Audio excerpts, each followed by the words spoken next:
Vamos a dar inicio al tema del día de hoy, que es el Salmo número 30. Gracias a Dios vamos avanzando y ya vamos en el Salmo 30, fíjense nada más. Es una bendición. Aquí este Salmo pues nos recuerda la grandeza de Dios en un gran evento. Este Salmo tiene un título muy singular, muy particular. El título de este Salmo es Salmo cantado en la dedicación de la casa, Salmo de David. Y pues aunque el título del Salmo, ¿verdad? Como está en esta traducción, indica que fue escrito para cuando fue dedicado el palacio de David, tanto Charles Spurgeon como Adam Clarke pensaban que en realidad fue escrito proféticamente para la dedicación del templo que David preparó, pero que Salomón construyó. Recuerden que el templo de Salomón fue pues propiamente preparado por el rey David, juntando, haciendo acopio de los recursos, de los materiales, eh, propiamente hasta del diseño que Dios le permite ver a David también, y pues todo lo preparó para que su hijo Salomón lo construyera, porque recuerden que David no fue autorizado de parte de Dios para construir el templo. Sin embargo, también podemos considerar, o se puede considerar, que este salmo fue escrito para la dedicación efectivamente del palacio de David. No dice nada sobre la casa en sí mismo, más bien es el enfoque, ¿verdad? Que en donde está Dios, en Dios y en la grandeza de la liberación que Dios trajo a su pueblo. Entonces, en esta dedicación de la casa de David, David quería que se alabara a Dios y no a la persona de David. Recuerden que David siempre buscó que la alabanza, toda la gloria, toda la honra siempre fuera para Dios. Y esa es la enseñanza que nosotros pues tenemos. Gracias a Dios hemos entendido, ¿verdad? Que toda la alabanza y toda la gloria, todo loor, siempre, siempre, siempre tendrán que ser para nuestro Padre Celestial. Amén. Y bueno, pues en la primera parte de este salmo, David da gracias al Señor. Y en el primer versículo, pues da gracias por la victoria primeramente sobre los enemigos. Y dice la palabra de Dios: te glorificaré, oh Jehová, porque me has exaltado y no permitiste que mis enemigos se alegraran de mí. Ese te glorificaré, oh Jehová, en la dedicación de la casa, pues David no se exaltó a sí mismo. Como vemos, siempre buscó la exaltación al Señor, al Dios Todopoderoso. Y lo que podría haberse entendido como el logro de un hombre fue en cambio la ocasión perfecta para alabar a Dios. Esos logros que tú y yo podemos tener en el día a día, pues tienen que ser la ocasión para darle la alabanza y la gloria a nuestro Padre Celestial, mis amados. En el segundo libro de Samuel, capítulo 5, entre los versículos 11 y 12, y también en el primer libro de las Crónicas de los Reyes, capítulo 14, versículos 1 y 2, pues describe la terminación del palacio del rey David. Y dice la palabra de Dios: también Hiram, rey de Tiro, envió embajadores a David y madera de cedro y carpinteros y canteros para los muros, los cuales edificaron la casa de David. Y entendió David que Jehová le había confirmado por rey sobre Israel y que había engrandecido su reino por amor de su pueblo Israel. Pues en esto, mis amados hermanos, vemos que el rey David sabía tres cosas que hicieron grande su reino o su reinado. Y todo líder piadoso, todo líder que verdaderamente se rinde ante la grandeza de Dios, debe conocer perfectamente bien estas tres cosas. Y yo estoy hablando aquí con líderes, porque recordemos que Dios nos ha llamado a ser líderes en las áreas en donde Dios nos ha permitido sobresalir, ¿ok? Entonces lo estoy hablando para ti específicamente. El primer punto que debe conocer bien este líder piadoso es entender que Jehová le había confirmado en ese liderazgo. David entendió que Dios le había confirmado por rey sobre todo el pueblo de Israel. David sabía que Dios le había llamado y él lo había establecido sobre Israel. Tú y yo como líderes debemos de saber que Dios es el que ha confirmado ese liderazgo que ha puesto en nuestras manos y que Él es el que nos ha establecido en ese liderazgo. Ajá, que no ha sido obra de hombre ni llamado de hombre. El segundo punto que se debe conocer correctamente es que Dios había engrandecido su reino, o sea, Dios es el que obra. David sabía que el reino le pertenece a Dios porque es su reino, ¿verdad? Y entonces, en ese sentido, pues lo único que nosotros tenemos que comprender es que el liderazgo que Dios ponga en tus manos le pertenece a Dios, porque es el reino de Dios en el que estamos actuando, ¿verdad? Entonces, nosotros solamente venimos a ser como David lo fue, simplemente un instrumento que Dios deseó utilizar para su gloria, para su grandeza, ¿ok? Y el tercer punto que se debe conocer es que por amor del pueblo, de su pueblo, o sea, el pueblo de Dios, David sabía que Dios quería usarlo como un canal para bendecir a su pueblo.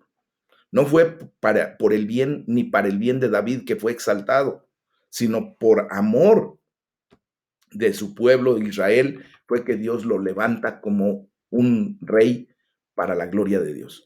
Así es exactamente lo mismo con nosotros. Nosotros no hemos de aprovecharnos y ni siquiera sentir que es para nuestro bien el hecho que el Señor nos llame a ejercer un liderazgo en el área que Dios nos haya puesto como líderes. No, es por amor a la gente que está siendo liderada por nosotros que Dios nos levanta como un instrumento o un canal de bendición para el pueblo de Dios. Amén. Bueno, y dice David, porque me has exaltado. O sea, esto explica la razón principal de la alabanza de David. Sabía que su seguridad y su estatus, pues, eran obra de Dios, no era obra de David. Acuérdense que nosotros estamos, pues, en el lugar que estamos dentro del reino de los cielos, no por nuestra obra, no por lo que nosotros nos merezcamos, sino por el mérito de nuestro Señor Jesucristo. Y nos exalta justamente para glorificar su nombre, para exaltarlo. O sea, es algo como un juego de palabras, pero es la verdad. ¿Verdad? No era como si Dios lo hiciera todo mientras David se estaba sentado pasivamente. David era un hombre de energía y de mucha acción. Sin embargo, era obra de Dios mucho más que obra de David. O sea, Dios lo levanta para llevar a cabo su obra. La gracia debemos comprender que nos ha levantado a ti y a mí del abismo del infierno, del hoyo del pecado, del pantano del abatimiento, del lecho de la enfermedad, de la esclavitud de las dudas y de los temores. Y la pregunta sería, ¿no tenemos ningún canto que ofrecer por todo esto? ¿No tendríamos alabanza para exaltar el nombre de Dios por lo que ha hecho en nuestras vidas? Tú y yo ya comprendimos exactamente de dónde Dios nos ha rescatado, de dónde Dios nos sacó. Y ahora tenemos un motivo suficiente para levantar un cántico de alabanza, de adoración, de júbilo. Amén. Dice David, y no permitiste que mis enemigos se alegraran de mí. Recuerden que para David esta era una parte significativa de la victoria de Dios en su nombre. Constantemente se enfrentaba a enemigos. Dios lo protegió y lo convirtió en el ganador en lo que respecta a todos sus enemigos. Ahora, ustedes y yo, pues como hemos estado comentando repetitivamente, porque pues la palabra de Dios lo permite, Dios no ha permitido y no permitirá que el enemigo de nuestras almas se alegre de nosotros, se burle de nosotros. ¿Por qué? Porque justamente la victoria que tenemos viene de parte de Dios y para la gloria de Dios no viene de parte de nosotros. Y entonces, ciertamente ustedes y yo constantemente nos enfrentamos a nuestros enemigos. ¿Cuáles son nuestros enemigos? Nuestra mala inclinación, primeramente. ¿Qué forma nuestra mala inclinación? Pues primeramente, eh, el enemigo principal, que es Satanás y sus huestes, el mundo que se constituye en nuestro enemigo cuando nos trata de jalar hacia los caminos torcidos, y nuestra propia carne. Esos son los enemigos, ¿verdad? Que constantemente estamos enfrentando. Pero también veamos que Dios es el que nos está protegiendo y nos está convirtiendo en todo momento en ganadores. Somos más que victoriosos en Cristo Jesús. Nuestros enemigos ya han sido puestos bajo nuestros pies. Ahora ustedes y yo tenemos señorío nuevamente sobre todo ello. Amén. Y por eso tenemos que comportarnos como hijos de Dios. Entonces, esto nos lleva a ver el segundo versículo de este Salmo número 30, en donde David da gracias por la sanidad. Y dice la palabra de Dios: Jehová, Dios mío, a ti clamé y me sanaste. Bueno, ese a ti clamé, pues David vivió una dependencia de Dios en oración constante. Dios ayudaba, pero David clamaba y oraba. Dice, me sanaste. Sin duda, mis amados, yo creo que hubo muchas ocasiones en las que David recibió sanidad de parte de Dios, tanto de enfermedad como de heridas que seguramente recibió en el campo de batalla. Sin embargo, la idea de sanidad también es lo suficientemente amplia como para incluir el sentido de la ayuda y el rescate de Dios ante cualquier necesidad, ante cualquier gran necesidad que podamos tener. Muchos comentaristas creen que David recordaba cuando Dios le salvó la vida de una enfermedad que amenazaba su existencia. Y tiene similitudes con el salmo, ¿verdad?, de alabanza de Ezequías después de su enfermedad, que podemos leer ahí en Isaías capítulo 38 de los versículos 10 al 20. Entonces, nosotros también podemos ver que él le da gracias a Dios por la sanidad que también vendrá a futuro, porque obviamente recordemos que como David constantemente estaba en ese lío de las luchas, de estar en la batalla, en las guerras, pues él ya le estaba dando gracias a Dios por lo que vendría a continuación. Recordemos que para Dios el tiempo no es exactamente lo mismo que para nosotros. Entonces, cuando nosotros levantamos nuestra oración y damos gracias a Dios por la sanidad, lo estamos también haciendo de una manera hacia lo que vendrá. Y por eso hoy tú te puedes declarar sano en el nombre de Jesús, en cualquier área de tu vida, en cualquier situación que tú estés pasando, la sanidad de Dios viene a tu vida en el nombre de Jesús a partir del día de hoy y tú lo reconoces y lo agradeces. Esa es la fe. Ese es verdaderamente actuar por fe y con fe. Bueno, en el versículo 3 hay un agradecimiento por la preservación de la vida. Y dice la palabra de Dios en el versículo 3: oh Jehová, hiciste subir mi alma del Seol, me diste vida para que no descendiese a la sepultura. Miren, realmente no sabemos si David describió aquí lo que podríamos llamar una experiencia cercana a la muerte, o si sería más como una experiencia en la que escapó por poco de la muerte. Pero de cualquier manera, en su vida como soldado, como líder, pues tuvo más de un momento en que la muerte estuvo increíblemente cerca y Dios rescató su alma de la muerte. Esto aplica para nosotros perfectamente bien, mis amados. Él hace subir nuestra alma del Seol y ahora, con mayor autoridad, nosotros podemos hacer esta declaración.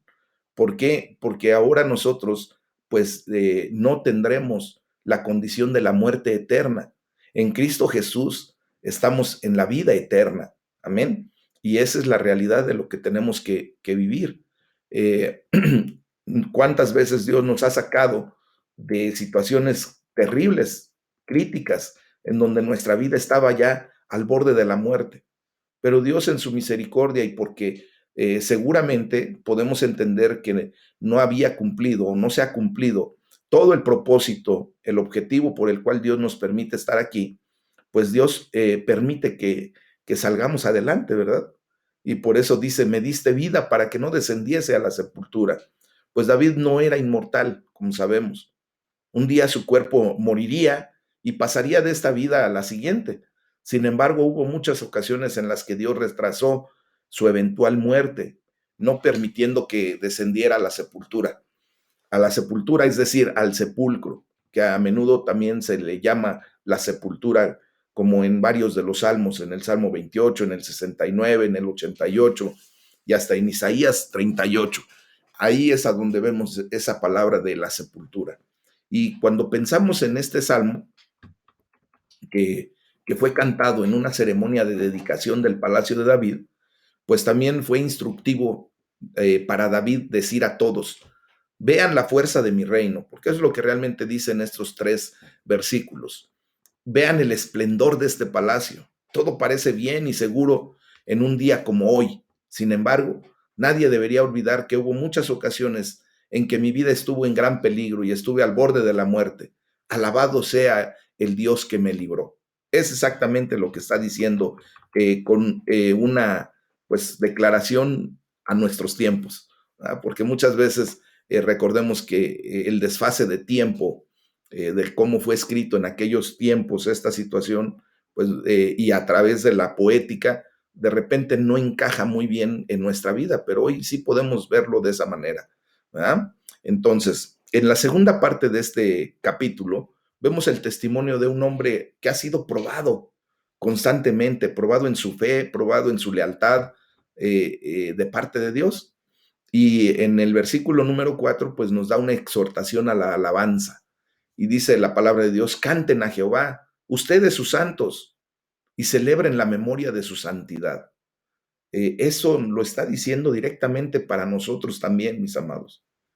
Recordar las grandes obras de Dios, pues no solo hacía que David lo alabara, sino que también lo hacía motivar al pueblo de Dios a alabarlo.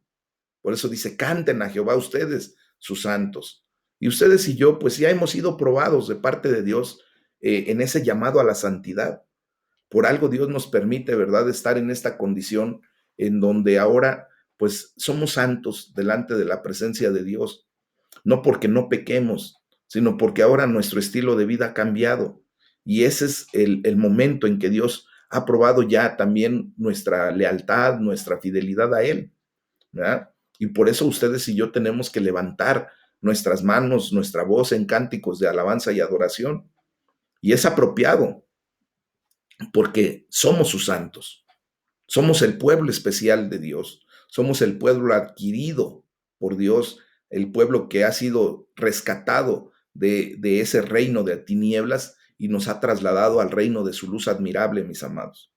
Entonces, aquí tenemos que entender por qué David, ¿verdad? Sentía que él mismo, pues, no podía alabar lo suficientemente a Dios y por lo tanto, pues, alistaría el corazón de los demás y entre los demás estamos ustedes y yo. O sea, David sentía que su propia voz no alcanzaría para exaltar y alabar lo suficientemente a Dios como para también llamarnos a todos nosotros a través de los tiempos.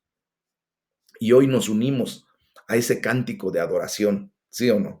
¿Ah? Imagínense, a más de 3000 años de que se escribió este salmo, seguimos atendiendo a esta petición de unirnos en alabanza y adoración al Padre Celestial. Y seguirá pasando, ¿eh? El día que nosotros partamos a la presencia del Señor, Dios también va a traer este motivo al corazón de muchos hermanos que vendrán después que nosotros para seguir sumándose a la alabanza y adoración del Padre Celestial. Eh, También nos incita o nos lleva a celebrar la memoria de la santidad de Dios. Celebrar y dar gracias, pues son otras formas de alabar a Dios por su bondad. Y también quiero decirles que son buenos modales, es una buena educación mostrada cuando recordamos y celebramos y damos gracias por su bondad, por la misericordia que Dios ha presentado a nuestras vidas durante todo este tiempo, mis amados, durante toda nuestra existencia. Aun cuando antes pues no lo reconocíamos, el Señor en su misericordia se mostraba en bondad a nuestras vidas, en amor. Amén. No porque tú y yo no lo reconociéramos, Él no existía o estaba a un lado en una condición diferente, ¿no? Entonces, viene propiamente ya en el versículo 5 el motivo de la alabanza. Y dice la palabra de Dios, porque un momento será su ira, pero su favor dura toda la vida. Por la noche durará el lloro y por la mañana vendrá la alegría. Entonces, vemos aquí que después de llamar al pueblo de Dios a alabar, pues el rey David les dio más razones aún para alabar a Dios. Aquí vemos cómo se regocijaba de que la ira de Dios puede ser real, pero muy momentánea, efímera. Dice, porque por un momento será su ira, ¿ah? Mientras que el favor de Dios, o la aceptación, la complacencia, la misericordia, es duradero, incluso para toda la vida.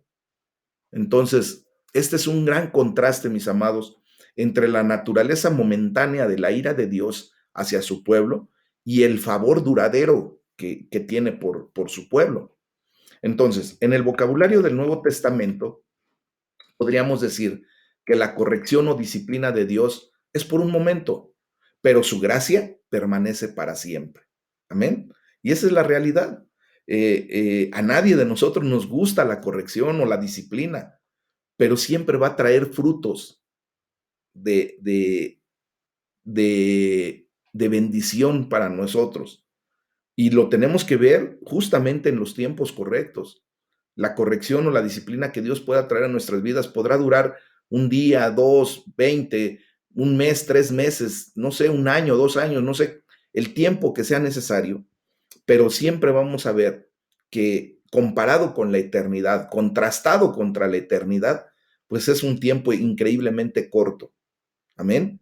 Es por un momento, el tiempo que sea. Obviamente para el ser humano, 1, 2, 3, 20 años es mucho, pero en la eternidad, mis amados, lo que tenemos que resaltar es la gracia de Dios, que es así, permanece eternamente y para siempre. Amén. Entonces, esta descripción de la lentitud de Dios para la ira y la disposición para salvar, ¿verdad? La da un hombre, esta descripción la da un hombre que conoce profundamente a Dios como su juez y como su padre. Recuerden que David pues siempre estaba pendiente de lo que Dios le dijera, le hablara, y por eso, pues él reconoce perfectamente bien esa verdad, ¿verdad? Como un juez y como padre a ese Dios todopoderoso. Y ahora, pues nosotros tenemos la bendición de que a través de la lectura, la meditación de la bendita palabra, podemos ya también reconocer a nuestro Padre Celestial como ese gran juez, un juez justo, verdadero, y también como un Padre que nos ama. Amén. Y dice David, por la noche durará el lloro y a la mañana vendrá la alegría. Aquí es casi seguro que David decía esto como un testimonio de su propia vida. Hubo muchas noches seguramente llenas de lágrimas, pero también podemos ver que venían seguidas de mañanas alegres. Tal vez con el reconocimiento de que las misericordias de Dios para con su pueblo son nuevas cada mañana, como lo dice justamente el libro de Lamentaciones, capítulo 3, de los versículos 22 al 23, ¿verdad? Que dice que la misericordia de Dios es nueva cada mañana. Entonces nosotros podemos ver que la noche puede ser un tiempo en donde dura el lloro.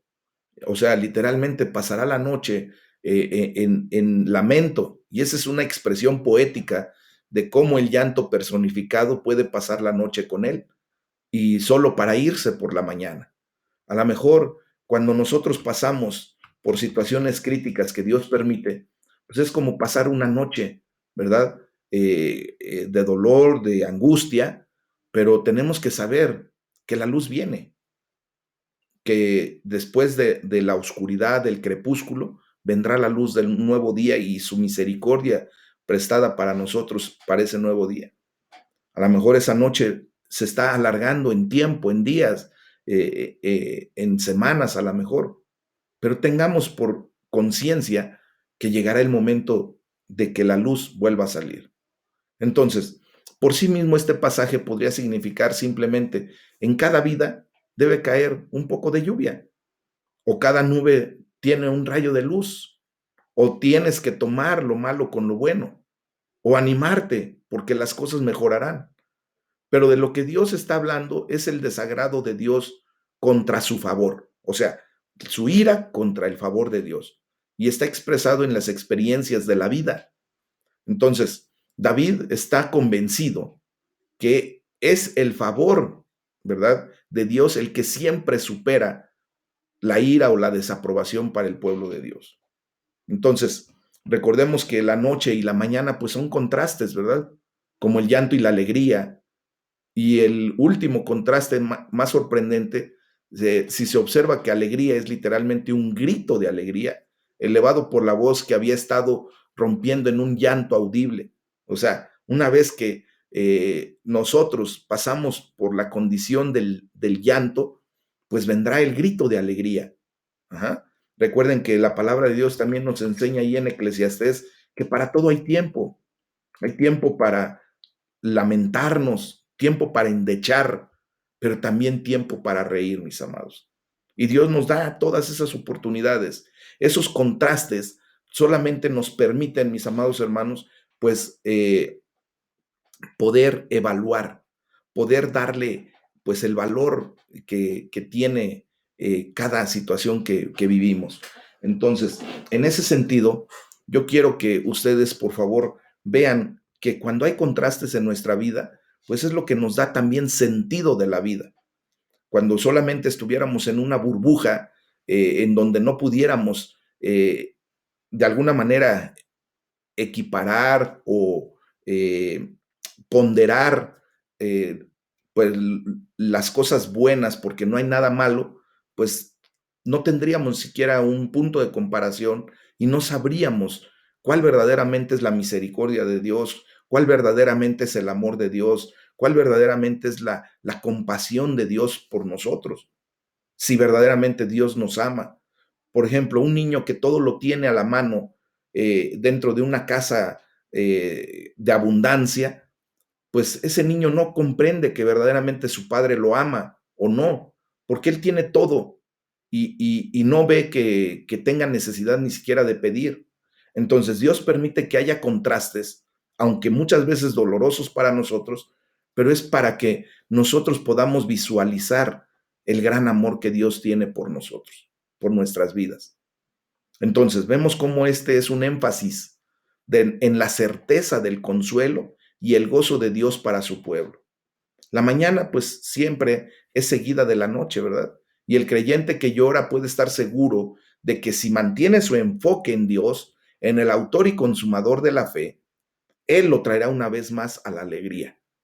El llanto puede durar una noche, pero las noches no son para siempre, mis amados. Puede alargarse tu noche en algún momento. Ahorita, por ejemplo, estamos en el tiempo de invierno, ¿verdad? En el horario de invierno y las noches propiamente, pues son más largas. El crepúsculo inicia y termina más temprano en la tarde y se extiende por más tiempo en la mañana. Entonces, si nosotros vemos, nuestra noche ahorita no es de 12 horas, la noche propiamente se considera ahorita como de casi 14 horas contra el horario de verano, ¿verdad? En donde nuestras noches se reducen increíblemente a casi 10 horas o menos. Entonces, habrá ese momento. Ahora, si lo comparamos, por ejemplo, con las noches que se viven en los polos, en países que están muy cerca al polo norte, al polo sur, donde la noche se convierte en algo tan increíble como de 4, 5 meses, 6 meses, y después el día viene a ser algo similar. ¿Ah? Pero si nos damos cuenta, a final de cuentas, no, la noche no es para siempre. Vendrán los tiempos de alegría, vendrán los tiempos de júbilo. Y esta es una imagen muy hermosa y conmovedora de los sufrimientos y la exaltación de Cristo, de la noche de la muerte a la mañana de la resurrección. Esos son los contrastes, mis amados, que ya tenemos que tener bien claros. Entonces, entre el versículo 6 y 7, pues vemos el testimonio de tribulación de David.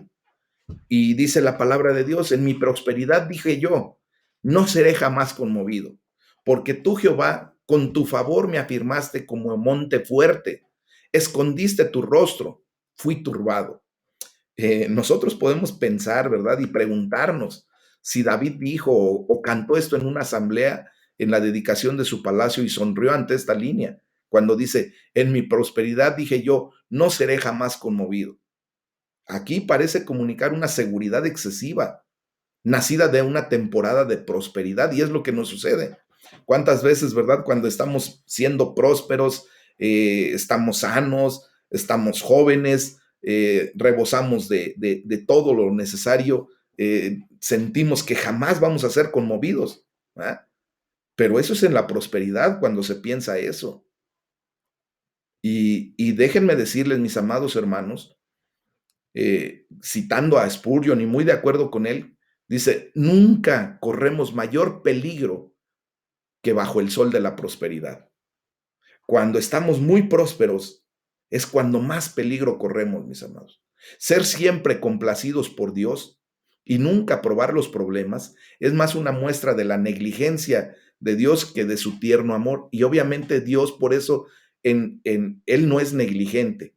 En su diligencia muchas veces nos permite pasar por pruebas, por situaciones críticas, para no perdernos bajo el sol de la prosperidad, para no perdernos bajo la complacencia de Dios constante.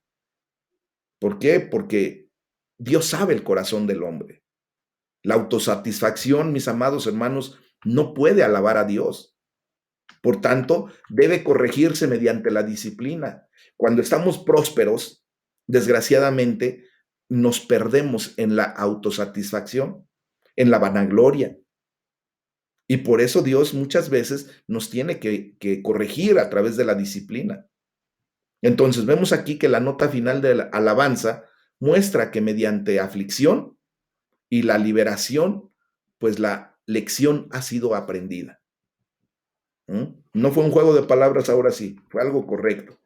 Mediante la aflicción y la liberación de esa aflicción, pues la lección se aprende. ¿Ah?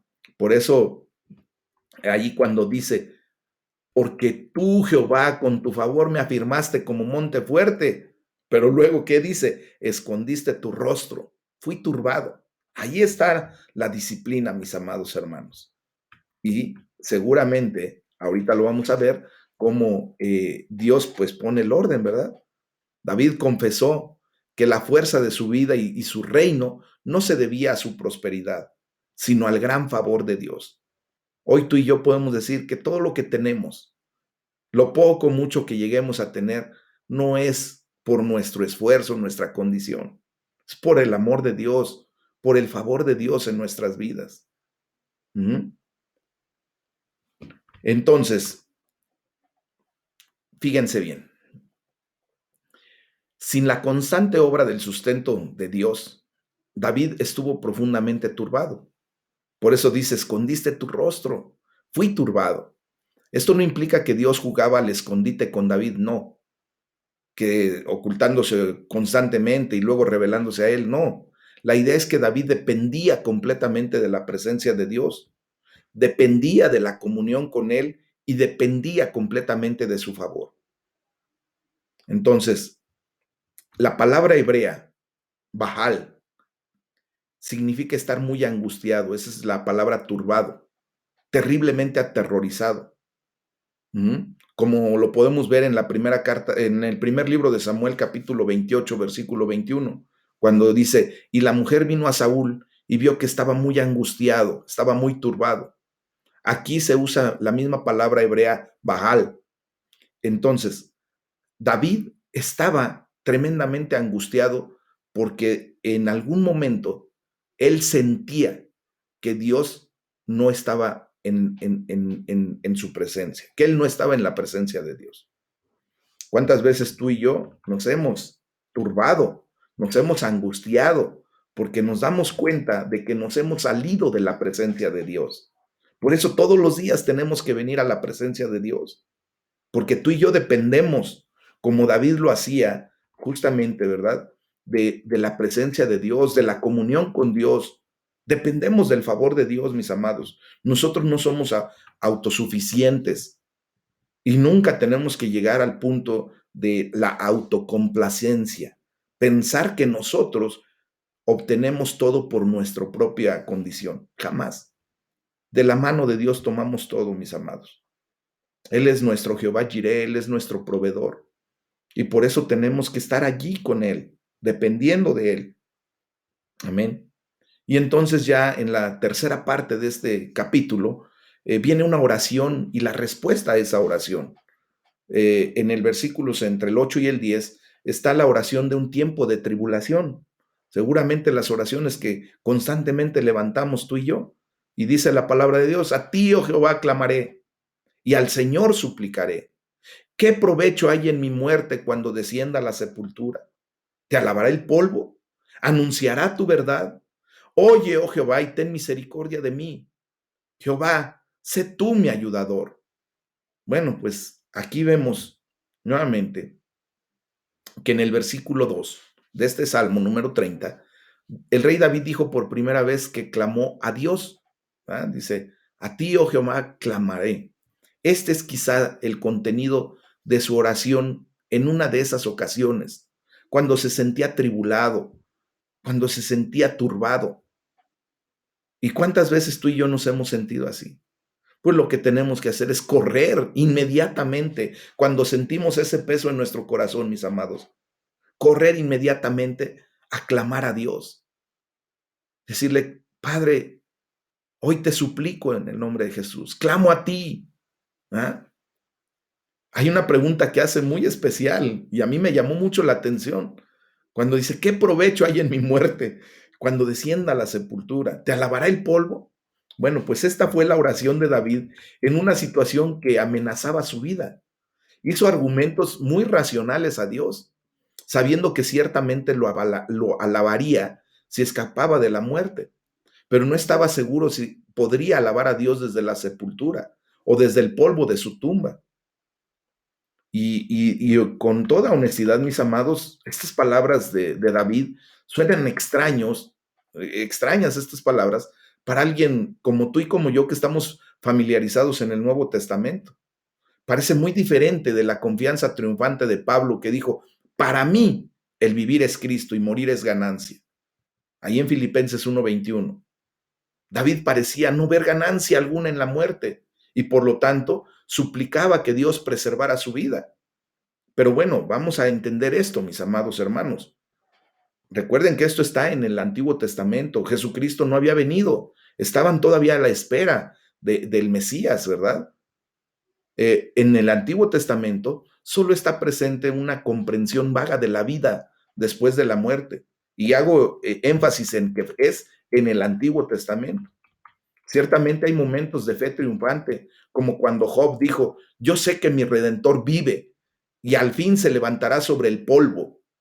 Y después de deshecha esta mi piel, en mi carne he de ver a Dios. Eso lo dijo ahí en Job, ya lo estudiamos, capítulo 19, versículos 25 y 26. Pero sin embargo, también hay momentos de incertidumbre, como aquí en el Salmo capítulo 30, versículos 8 y 9. David tenía incertidumbre, decía, ¿qué caso o cómo voy a poder adorarte, alabarte, si estoy muerto? Pero ahora vemos la gran bendición que tenemos ustedes y yo. No fue hasta el Nuevo Testamento en que Dios reveló más claramente el destino de aquellos que confiamos en Dios de esta vida a la siguiente, de este mundo al mundo venidero. En la segunda carta de Timoteo, capítulo 1, versículo 10, Pablo dice, pero que ahora ha sido manifestada por la aparición de nuestro Salvador Jesucristo, el cual quitó la muerte y sacó a luz la vida y la inmortalidad por el Evangelio. Gloria a Dios, ¿verdad? Nosotros estamos en una condición, mis amados, que ya podemos declarar cosas poderosísimas. Por lo tanto, podemos ver que lógicamente David, y con mucha razón, según la revelación que tenía hasta ese momento, porque solo sabía con certeza que podía alabar a Dios en este lado de la muerte, o sea, en la vida física. Por lo tanto, era una pregunta válida para llevar ante Dios en oración. Dice Spurgeon, era una discusión con Dios, una urgencia de razones, una defensa de su causa. No era una declaración de opiniones doctrinales, ni una narración de experiencia. Era una necesidad que tenía en ese momento, porque él no entendía que la muerte pudiera ser vencida. Todavía no lo podía entender. Más bien, que ya fuera vencida. Amén. Y por eso dice, oye Jehová, y ten misericordia de mí. Bueno, pues aunque David oraba con razón racional, con su mente bien establecida, en un sentido aún mayor, simplemente confiaba en la misericordia de Dios. Esa es la fe. Él aún en su razón lógica de que en el momento en que él muriera ya no iba a poder alabar a Dios, le dice, ten misericordia de mí. Esa es la fe, mis amados. Fue como si dijera, Señor, aquí tienes muchas buenas razones para que respondas a mi oración. Sin embargo, más allá de todo esto, simplemente pido tu misericordia y pido que seas tú mi ayudador. Por eso dice Jehová, sé tú mi ayudador. Este es, según Spurgeon, y lo creo también, lo cito, dice, otra oración compacta, expresiva y siempre apropiada, es adecuada para cientos de casos del pueblo del Señor. es buena para el ministro cuando va a predicar, para que para el que sufre en el hecho del dolor, para el trabajador en el campo de servicio, para el creyente bajo tentación, para el hombre de Dios bajo adversidad. Cuando Dios ayuda, las dificultades se desvanecen.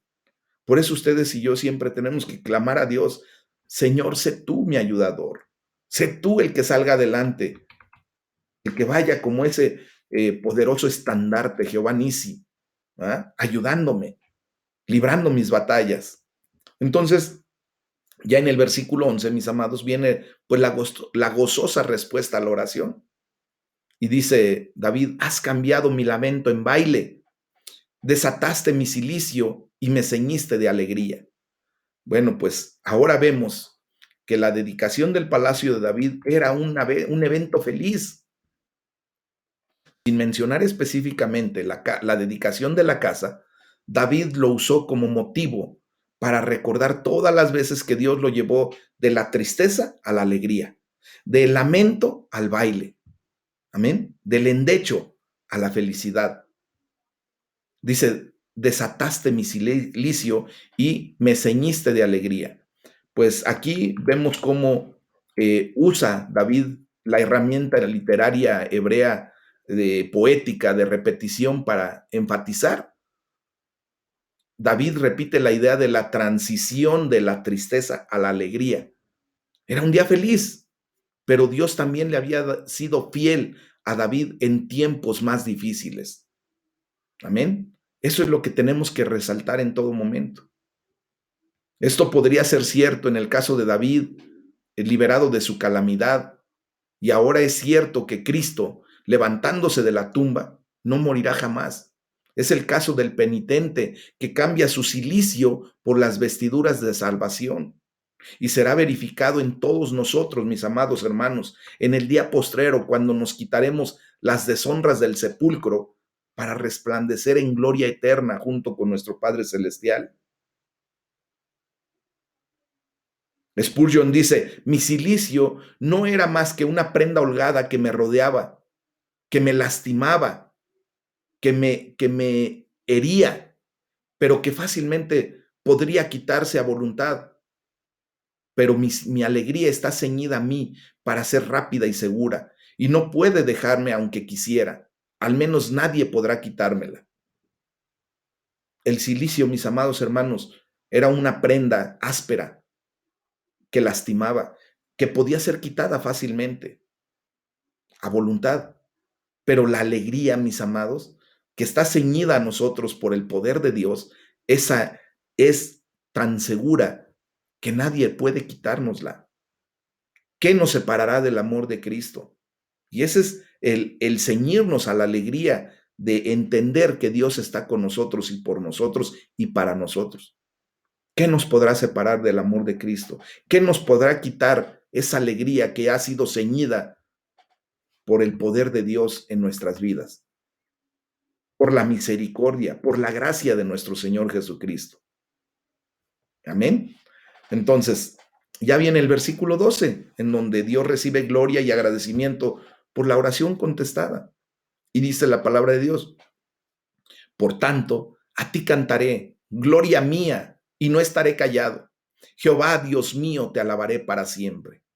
El rey David, mis amados, reveló la razón principal de la obra transformadora de Dios en su vida. Por eso dice: por tanto, a ti cantaré, gloria mía. No era principalmente para regalarle palacios, era para que David pudiera alabar al Señor y no quedarse callado. Dios obró en la vida de David para tratarse a sí mismo la gloria y la alabanza apropiada, ¿verdad? Para que Dios atrajera su propia gloria y su alabanza, aunque claramente benefició a David. Saben que lo que Dios obra en nuestras vidas es para traerse a sí mismo la gloria y la alabanza que le corresponde. Nos beneficia grandemente y gloria a Dios, ¿verdad? Gracias a Dios, porque cuando Dios obra en nuestra vida, pues viene un beneficio para nosotros. Pero recordemos que esto es principalmente para la propia gloria de Dios, porque Él lo hace La obra que hay en nuestra vida, mis amados, no es producto de nuestras manos, de nuestro esfuerzo, de nuestro intelecto. La obra que Dios hace en nuestra vida es producto de lo que Él provoca, de lo que Él es en sí mismo, y por eso a Él sea toda la gloria y la alabanza. Este principio significa que Dios tiene una razón especial para llevar su obra transformadora a vidas que lo alaban. Es por eso que Dios ha escuchado nuestro clamor. Y ahora, ¿verdad? Dios está obrando en nuestras vidas, transformándonos radicalmente para la gloria y alabanza de su nombre. Y como dice David, a ti cantaré, gloria mía.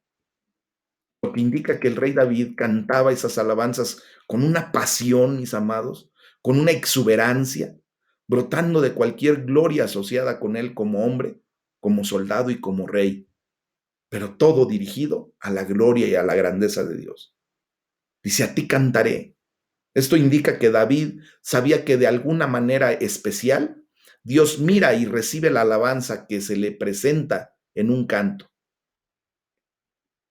Por eso ustedes y yo, cuando nos unimos en alabanza, tenemos que presentar un canto fresco, un canto nuevo, lo que está en nuestro corazón. Sentimos que para David sería un pecado quedarse callado, y es verdad. Yo siento que debe ser un pecado para nosotros quedarnos callados cuando hemos recibido el favor, la misericordia de Dios, cuando ahora ustedes y yo lo comprendemos. El quedarse callado puede ser bien para aquellas personas que no han podido tener la misericordia de Dios a su alcance como para ver la grandeza de Dios obrando en sus vidas y que solamente se sientan en vanagloria. Pero ustedes y yo, mis amados, quedarnos callados sería un pecado delante de Dios, una desobediencia, una ofensa. Por eso tenemos que alabar a Dios como Él lo merece. Y por último, en este versículo y en este capítulo dice David, Jehová, Dios mío, te alabaré para siempre. Vemos cómo David cerró este cántico para la dedicación de su casa con la determinación de agradecer a Dios para siempre. ¿Cómo podríamos cerrar este maravilloso estudio el día de hoy? Que pudiera bien haberse convertido como la casa que Dios permitió que se edificara en esta pequeña hora, en este pequeño tiempo. ¿Cómo podríamos cerrar este cántico? Pues determinados, mis amados, a agradecer a Dios para siempre. Aun cuando pudiéramos ver que los palacios, ¿verdad? Las construcciones parecieran ser cosas permanentes, quiero decirles que eventualmente se van a derrumbar y lo hemos visto. Sin embargo, Dios será debidamente agradecido y alabado para siempre desde un corazón humilde, desde un corazón que comprende la eternidad. Y hoy tú y yo estamos comprendiendo la eternidad. Nosotros ya no estamos en una condición de aferrarnos a lo físico, a lo material, porque todo esto un día pasará, mis amados. Pero hoy le damos la gloria a Dios porque nos da la oportunidad de ver la eternidad, de entenderla y de esa manera levantar nuestra voz, nuestro corazón, nuestra alabanza, nuestra gratitud desde ahora y para siempre. Y vemos por último cómo David concluye como empezó, ocupando su corazón en eterna gratitud y así llegar a ser un modelo digno para toda la posteridad. Y por eso, pues al estudiar este salmo, pues es un modelo, ¿verdad? Que hemos comentado y estamos tomando, pues para la gloria de Dios. Por eso, desde el primer versículo hasta el último, el te glorificaré, el te exaltaré, está en un cántico que debe ser para nosotros constante, nuevo, en todo momento, mis amados. Amén. Es el tema del día de hoy. Vamos a darle la gloria a Dios.